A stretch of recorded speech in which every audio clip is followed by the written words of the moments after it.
Hey there, this is OK Turbo. Going to show how I put together a 38mm Loki reload. This is going to be on the Loki H144 38mm. I think they call it the 240 Newton second case. That's what this is. So you got the reusable graphite nozzle. It's a little bit different than your typical Aerotex. But what's nice about the Lokis is this all ships no hazmat, so I can buy this and just have it shipped to the house and not have to deal with hazmat fees and things like that. So it just makes it really nice. I mean, I even fly, like in this Thor rocket, I'm going to fly a bigger Loki, and it's an I-405 is what it is. And even that I-405 ships no hazmat. So they've got a lot of loads that ship no hazmat. They're pretty handy.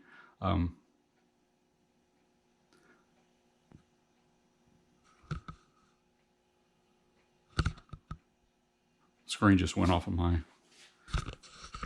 GoPro, so I'm trying to figure out what's going on here. There it is. Okay, so this one is I fly this Thor with a Loki I-405, and it ships no hazmat also, so I can just order these individually, ship them to the house, and there's no extra cost, so that's pretty nice. This H144 is going to go in this Mega Dur-Red Max with a 38mm mount. Toby Vanderbeek sells these kits. They're really nice. Mine came with this 3D printed 38mm screw-on motor retainer, so it's just a really nice kit. So on this one I do a altimeter, basically a dual deployment, but with it the apogee event happens with the altimeter and the nose cone. I did have a magnetic switch on it, but I ended up putting this screw switch on there because the magnetic switches aren't copacetic anymore right now. So, of course the harness will be attached to that, but you can see where I hook up an ignition or a ejection charge there. So the apogee event will happen from the altimeter. It's an RRC2 from Missile Works, and then there's I use a chute release. So I wrap up the chute, put the chute release on. The chute release will go off, hopefully at 500 feet. So anyhow, so here we go. This reload. So this is what we've got. I think I've got all that I need sitting right here. So I'm going to try and set up the camera again so I can show you how it kind of goes together. It uses snap rings, and there's a reusable graphite nozzle. So it's quite a bit different than probably, what you're used to on, the Cicerones are super easy. You just screw them into the case and go fly.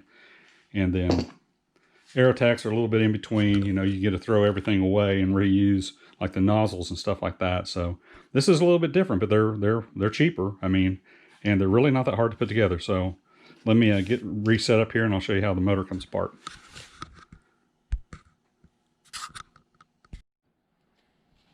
Okay, camera set up again. Let me see if I can do this. So I've got the snap ring pliers here, and you can see this is the forward end.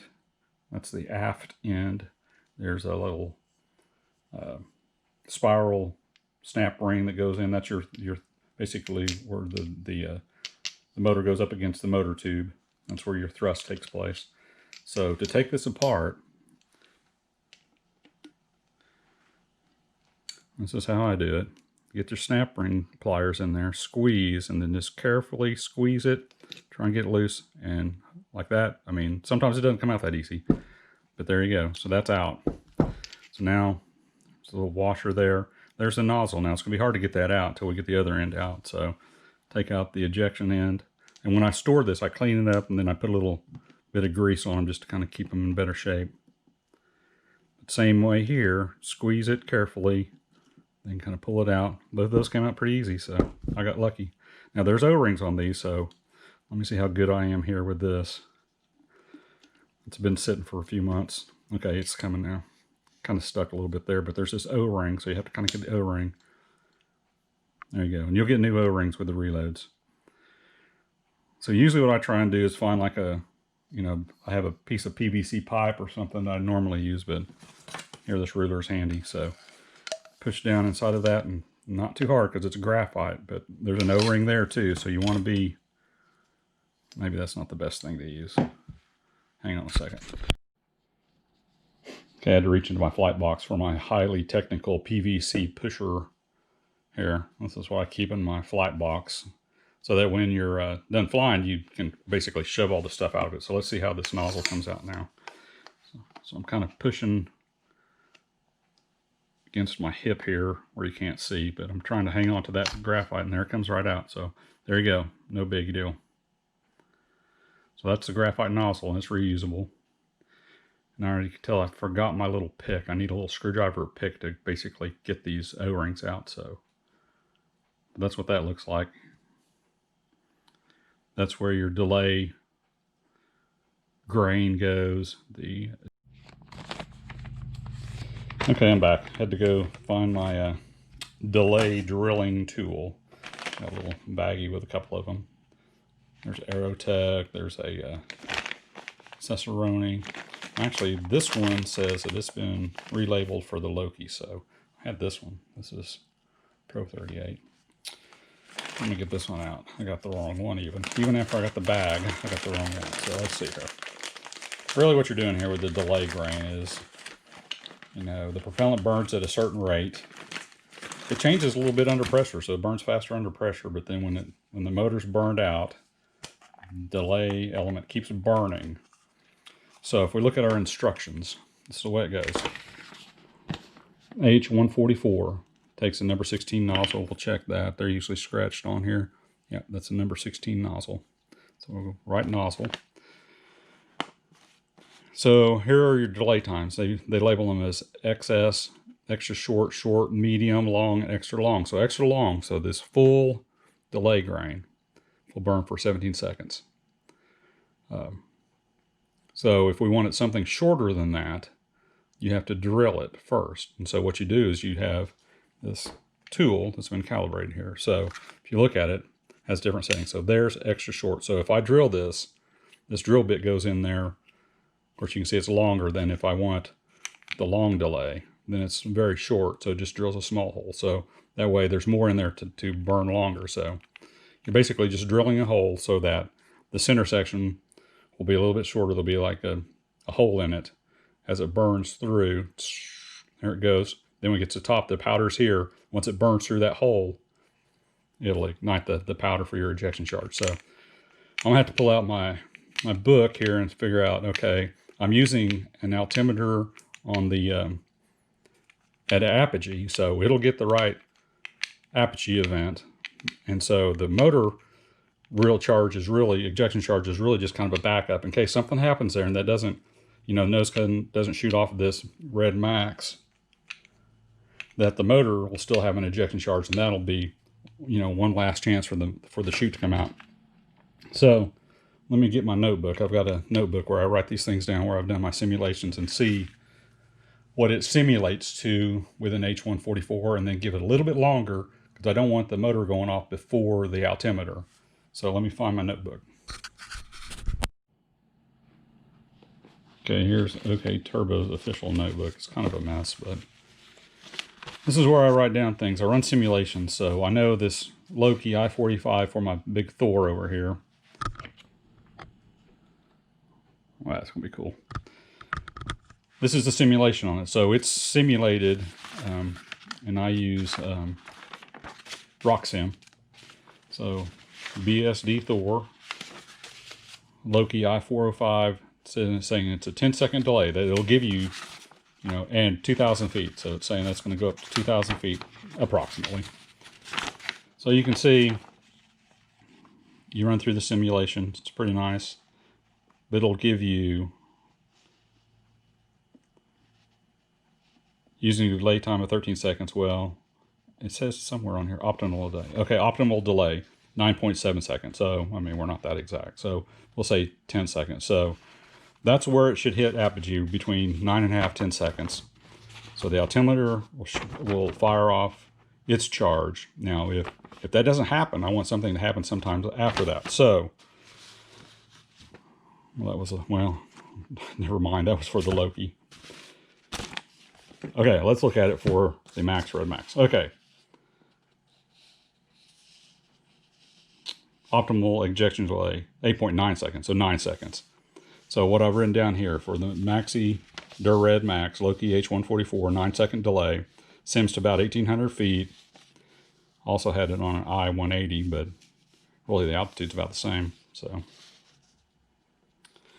So looks like 9 seconds. So 9 seconds it should hit apogee based on, the simulation. So something longer than that is what I want on my motor delay. Man, I hope all that makes sense. So our options here. So we're saying 9 seconds. So we could go with 13, or we could just leave the max. So that would be 7 seconds after apogee. Man, that may be too late, because if it's coming down, the chute hadn't come out yet, I don't want it to be going ballistic. So 10's awful close. I'm going to go with 13. So with 13, so that is basically long delay, L, 13 seconds. So we'll set our tool to L for long. See, it's not really taking that much off of it, that drill bit. So we'll get our element here. Oh, well, I need to actually put it together. Yep, we'll drill it when it's put together. That'll keep it all lined up right. Okay, I'll be right back. Okay, back again. Here we go. This is how we put the lube on the O-rings. That's how I did it. Here we go. Doesn't take much. And there's this, synthetic super lube that you can use, which is basically what this is. I got this at Radio Shack decades ago. So I just put a little bit on my finger here, and then you just kind of, it doesn't take a whole lot. You kind of run it through until there's a good sheen on it. You don't want any giant lumps of it or anything.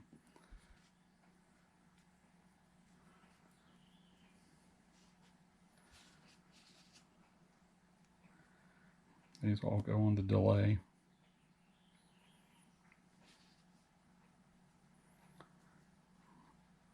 So like I said, it doesn't take a whole lot.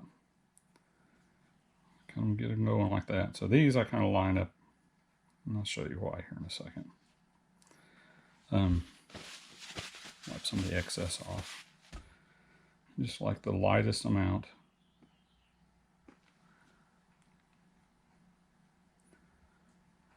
Around the side of this, maybe a little bit. Help things slide together here. I usually kind of go inside the case to help it kind of, when you're getting ready to take it apart. Like I said, it does not take very much. You just make a nice film. Of course, I already had some in there from when I stored it. So I like to leave a little film of that grease in there. These cases are small enough that you can really reach in there just with your finger. The larger ones, you might want to put a little bit on the actual insulator sleeve. So I think I got that.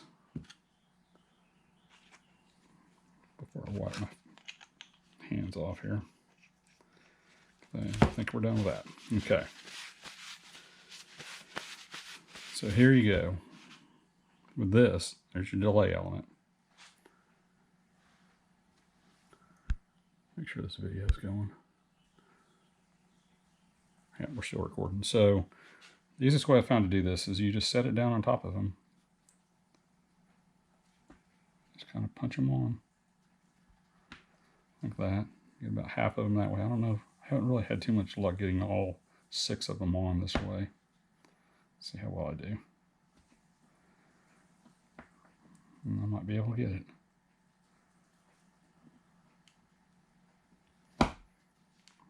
Okay, there they are. And make sure you don't have any grease on that end, because that's the end that will go, well, actually that end will go against the propellant. But you don't want any on either end.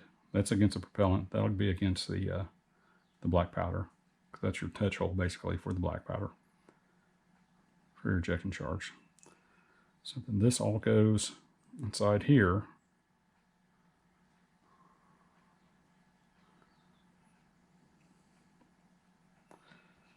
Like this.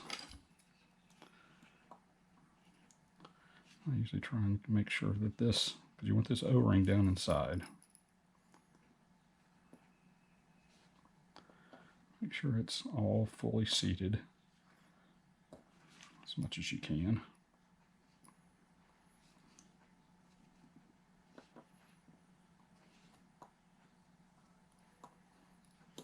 There we go. Now it's going in there.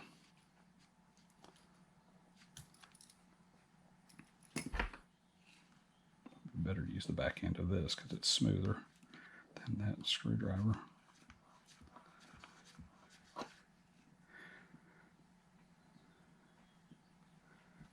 Okay. Take a look there. You can see it's fully seated up against that touch hole. O-rings are all down inside. Now once the motor pressurizes up, these O-rings will get shoved that way anyway. You just want to kind of give them a good head start. So now we're set up here.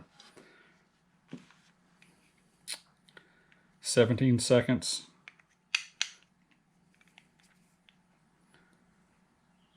Long delay. Long delay is supposed to be 13 seconds. So that should give a good 3 seconds. The white knuckle, if the, if the altimeter doesn't fire off and the apogee charge and doesn't get the parachute out, well, a few seconds after that. So if we're at 9 seconds at apogee, then that'll give us like 3 or 4 seconds where we can hope and pray that the motor ejection charge goes off. So now we're set up here. So now I'll be able to set this in here. What you're going to do is you're going to drill this.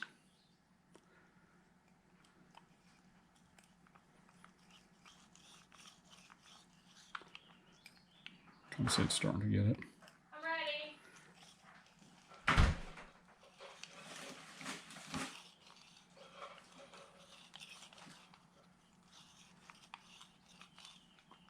Basically, it will bottom out when it's in there deep enough. What? I'm doing my video. Get rid of that propellant. It turned out pretty nice. There you go. So now that delay is drilled, that's all there is to that.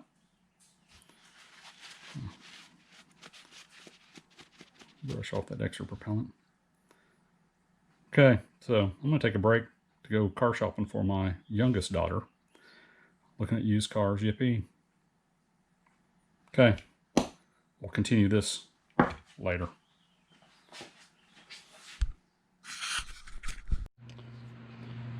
Okay, where did I leave off? We're back from buying a car for my daughter. Drilled the delay element. All the O-rings are in there. So now let's pop these O-rings onto, we're done with this. Put this away. Where's the lid? Good grief.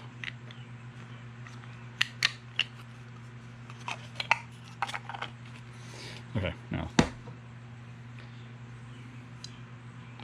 we've already kind of lubed these up. That one's a little heavy.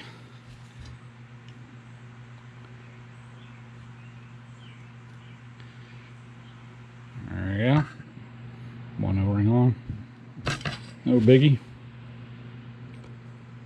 This one's a little tougher, but still. I'm gonna roll them on. There we go.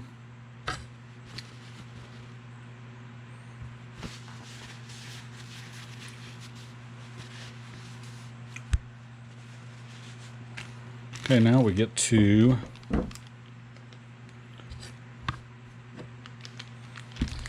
get all the propellant grains separated here, how they're packaging.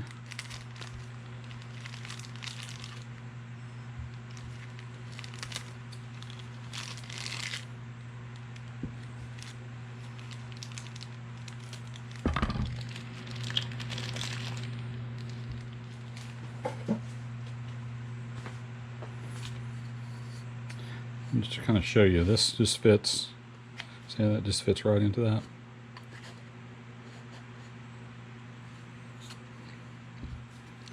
So not much to it. Sometimes you have to kind of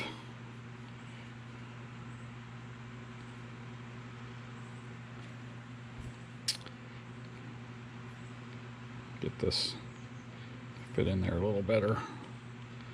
It's just a little rolled right there.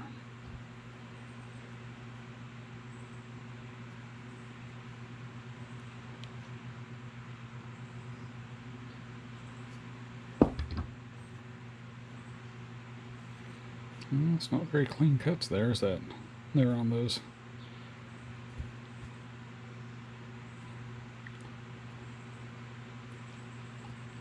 I'm just kind of using this tweezers, just the handle of it, just to kind of get the edge of that down a little bit so that it'll go into the liner a little bit better.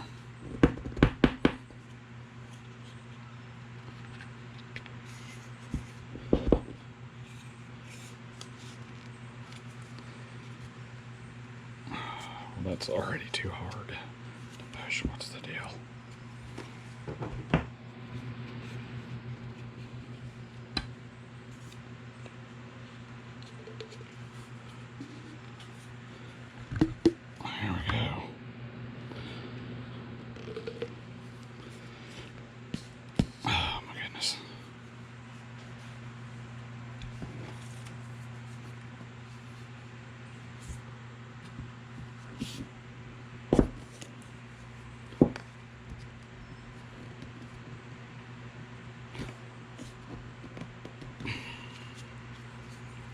What's going on here?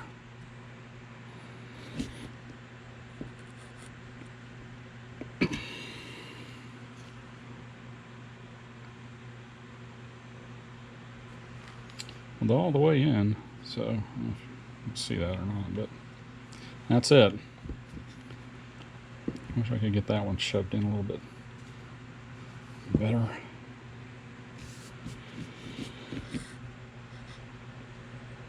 There we go. Okay.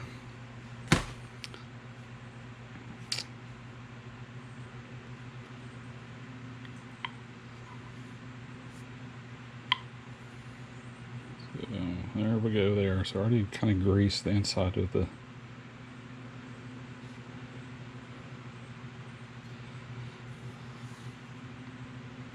I'm not sure if there's a better way to do this, but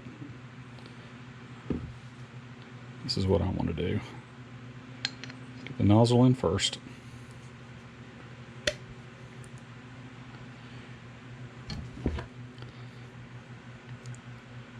Snap ring. Oh, don't forget the washer.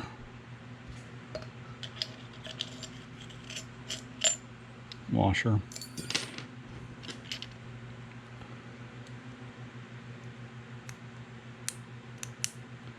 Snap ring squeeze, and then you want to kind of squeeze enough. I've already lost it once.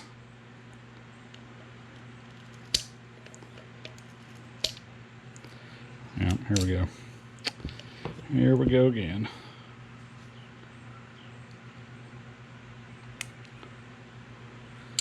Squeeze. Find the groove. There it is.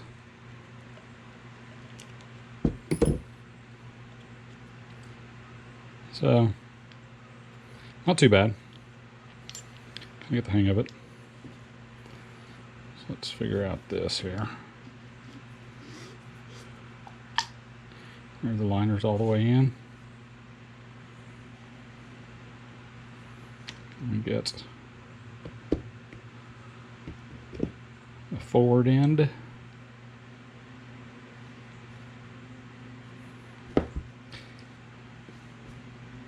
Snap ring, same deal. I kind of try and cup it a little bit just in case it goes flying. Get it to go in, and then you kind of go up and down, find the groove.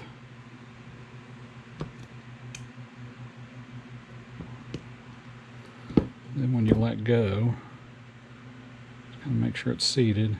You can kind of tell when it's seated all the way, sitting inside the groove. And that's that. So one thing left to do now is to put the ejection charge in and the igniter.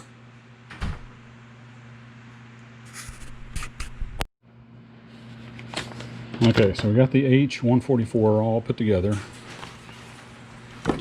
What I like to do And the launch isn't for a few days, so it's an H144. We did the 13-second delay, the long delay. Circle that.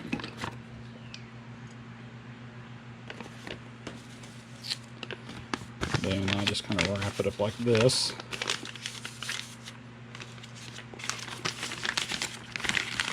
Put it back in the bag, and I'll use a piece of tape to kind of tape that up. That way it's all together when I'm ready to use it. You put that charge cap on the end so you don't lose it. And then the ejection charge goes in there too. And I'll tape that up so I don't lose it. This shows you kind of how I ended up. So that's kind of what I did there. Just put the cap on, put the ejection charge. Don't want to forget that. Do that when I get to the field. Set this inside the bag. I'll roll up those instructions so I know what it is, just in case. I mean, we've had these launches get canceled, and maybe months before I come back to this. So, you know, I don't know. Sometimes you get older, you can't remember anything anyway. I may forget it by Saturday, but this launch gets canceled, and now it's months from now. Taped it all together. There we go. So that is, I may even put a piece of tape over the top of it, just keep stuff from sliding out. So there's one thing you know in high power rocketry is you can use masking tape for lots of stuff. So there it is, all ready to go. Hopefully it'll fly in this guy this weekend. I've already got the motor ready for Thor. There's the Horizon back here. I'm going to fly it on a, well, what did I have set aside for that? I think it's an I-236, something like that. That sound right? Cicerone. Hardest part for me on these launches is deciding what rockets to take. I always tend to take too many. Realistically, those 3 are probably enough. There's some mid-power. There's like a cluster rocket there, thrust arrow. That's a Mike 9, an old kit from Thrustline Aerospace back in the day. I do have a G79 loaded up for the mid-power interceptor. So, see, this is what I do. Which ones am I going to take? Probably only have time to fly, maybe 3. Haven't got the parachute for the big 1/3 scale Iris yet. But that's another one. I'd really like to fly it this weekend, but it needs a big chute. It kind of ended up heavy. We're talking about like 8.5 pounds there on this one, ready to fly. So anyhow, so there you go. That's the video on how to put together a Loki 38mm H144 OK Turbo style. Bye guys.